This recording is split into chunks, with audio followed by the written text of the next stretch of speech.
Guys, welcome again in my new video. और इस video में हम डिस्कस करेंगे मेंडल का एक्सपेरिमेंट जो उसने एक्सपेरिमेंट किया और उसकी थोड़ी बहुत लाइफ पर डिस्कस करेंगे कि लाइफ हिस्ट्री डिस्कस करेंगे हम। देखो, हमको पता है, मैंने आपको पहले भी बोला कि मेंडल का पूरा नाम ग्रीगर जॉन मेंडल है। ग्रीगर जॉन मेंडल है और वो ऑस्ट्रिया में उसकी बर्थ हुई 1822 टू 84 में। 84 में डेथ हुई उसकी। He was born in peasant family. उसकी बर्थ एक पीजेंट फैमिली में हुई जो एक गरीब फैमिली थी, जिसकी वजह से जो उसकी स्कूल लाइफ है ना, वो उसने अपने एफर्ट से हासिल की। आई मीन कि उसने खुद पैसे कमाए और स्कूलिंग की।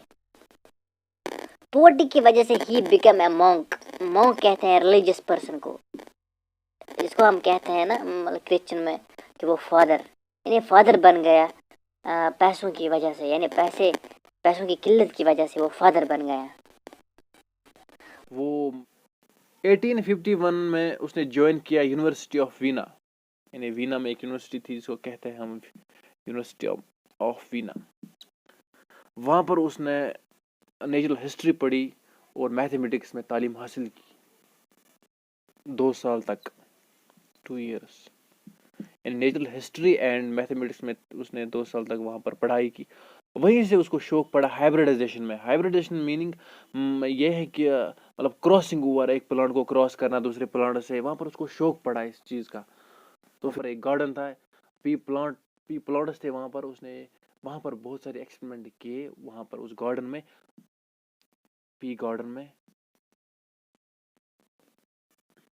और 1882 में उसकी डेथ हुई ड्यू टू किडनी डिसऑर्डर। यानी किडनी की बीमारी की वजह से उसकी डेथ हुई, किडनी डिसऑर्डर की वजह से। ठीक है, किडनी डिसऑर्डर की वजह से उसकी डेथ हुई, किडनी डिसऑर्डर।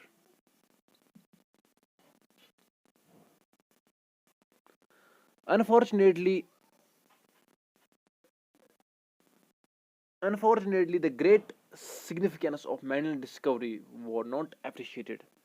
देखो, उसकी जो भी उसने काम किया ना इस जेनेटिक्स में, उसको उस टाइम अप्रिशिएट नहीं किया गया।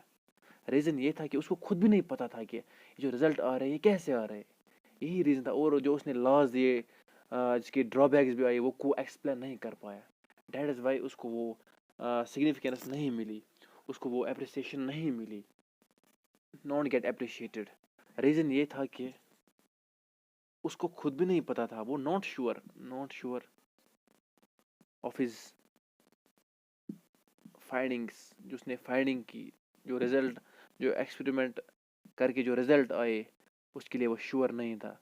और कुछ ड्रॉबैक्स भी आए थे उसके लॉज का, उस एक्सपेरिमेंट का। तो वो एक्सप्लेन नहीं कर पाया। डैट इज़ वाई उसको वो अप्रिसिएशन नहीं मिली। उसकी जो भी ये डिस्कवरी है ना, ये 3 साइंटिस्ट आगे लेके गए। यानी जिन्होंने रिडिस्कवर किया मेंडल डिस्कवरी। किसने? Hugo de varies. मैं शॉर्ट फॉर्म में ही लिखता हूँ, जो नीदरलैंड का था। दूसरा है कॉरल कोरेंस, जो जर्मनी का है।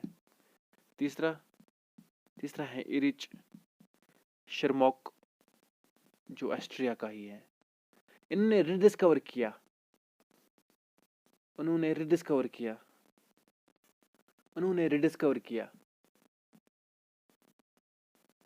मेंडल की जो भी डिस्कवरी एक्सपेरिमेंट है, यही आगे लेके गई। अब हम मेंडल एक्सपेरिमेंट पढ़ते हैं। देखो, मेंडल एक्सपेरिमेंट में बहुत सारे क्वेश्चंस आते हैं। 10th में बहुत सारे क्वेश्चंस पूछे गए हैं मेंडल एक्सपेरिमेंट के रिलेटेड। मेंडल ने जो एक्सपेरिमेंट किया, उसने किया पी प्लांट पे। सबको पता है पी प्लांट का साइंटिफिक या बायोलॉजिकल नेम क्या है? पी प्लांट का बायोलॉजिकल नेम है पिसम सैटिवम। ये आता है एग्जाम में कि what is the biological name of या scientific name of pea plant. ठीक है, तो मेंडल ने सिलेक्ट किया pea plants for his experiment. But why only pea plants? उसने पी प्लांट के अलावा और कोई प्लांट क्यों नहीं लिया? रीजन क्या था? रीजन ये था पी प्लांट एडवांटेज क्या है सिर्फ पी प्लांट लेने में, वो मैं एक एक डिस्कस करूंगा कि क्यों उसने पी प्लांट ही लिए। देखो ये जो पी प्लांट है ना, इसकी जो ट्रेट है ना हम इजीली डिटेक्ट कर सकते हैं। मैं नंबरिंग में लिखूंगा 100, कोई लिख मत रहा होगा वो लिखेगा कॉपी करेगा तो वो भी नोट की तरह बनना चाहिए। Number 1, easily detectable trait, easily detectable trait यानी ट्रेट हम इजीली डिटेक्ट कर सकते हैं इस पी प्लांट में। फॉर एग्जांपल मतलब इजीली देख सकते हैं ये टॉल है, ये शॉर्ट है, ये रिंकल्ड सीड है, ये राउंड सीड है, इजीली देख सकते हैं हम। दैट इज वाई बाकी प्लांटों में मतलब हम इजीली जज नहीं कर सकते हैं। तो पी प्लांट की ये पहली खुसूसियत है कि हम इजीली देख सकते हैं कि कौन सा ट्रेट है। देखो मेंडल ने नोट किया 7 पेयर ऑफ कंट्रास्टिंग कैरेक्टर्स। ये आते हैं कि कितने pair of contrasting characters select हुए, 7 पेयर्स। मैं तेज तेज ही बोलूंगा।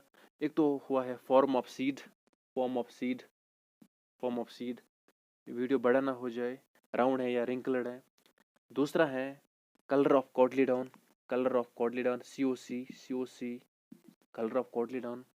तीसरा है शेप ऑफ पॉड, शेप क्या है, कलर क्या है, शेप क्या है। Shape of flower, shape of flower, या हम बोल सकते हैं colour of flower, colour of flower. Shape of pod, position, height, position and height. ये 7 कैरेक्टर हैं, इनको कहते हैं 7 पेयर ऑफ कंट्रास्टिंग कैरेक्टर्स। ये उन्होंने देखे उनमें से, किसमें? पी प्लांट में। Thank you. देखो बार बार एक स्टूडेंट कंफ्यूज होता है ये ट्रेड क्या होता है और ये कैरेक्टर क्या होता है। देखो देखो कैरेक्टर जो है ना, कैरेक्टर है हेरिटेबल फ्यूचर, हेरिटेबल फ्यूचर। और जो ट्रेट है ना ये है variant for a character, variant for a character. कि हम इस अगर इसमें लेंगे हम कलर, इसमें लेते हैं हम कौन सा कलर, ग्रीन है या वाइट है, ग्रीन और वाइट। देखो अगर हम इसमें लेंगे कैरेक्टर में हम लेते हैं डायरेक्ट टॉल, सॉरी हाइट, इसमें लेते हैं टॉल है या डॉफ है, ठीक है ना, इजी है। और दूसरी एक एडवांटेज है इस पी प्लॉट में, ये बाइसेक्चुअल होता है, बाइसेक्चुअल या सेक्चुअल पार्ट्स है वो एक ही फ्लावर में होता है, यानी स्टेमन और कार्पल एक ही फ्लावर में होता है। मुश्किल नहीं होता है फर्टिलाइजेशन, सॉरी पॉलिनेशन करने में। तीसरा है short life cycle, short life cycle, life cycle short है, हम एक ही साल में ही रिजल्ट हासिल कर सकते हैं। आई मीन हाँ रिजल्ट ही हासिल कर सकते हैं, रिजल्ट विद इन ईयर, ठीक है।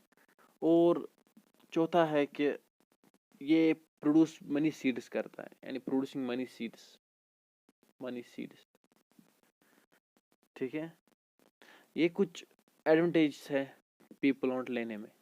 तो फिर आगे हम स्टार्ट करेंगे ट्रेड, हम इसमें पढ़ेंगे पहले प्रिंसिपल, उसके बाद हम लेंगे mono hybrid, dry hybrid, try hybrid भी लेंगे हम। तो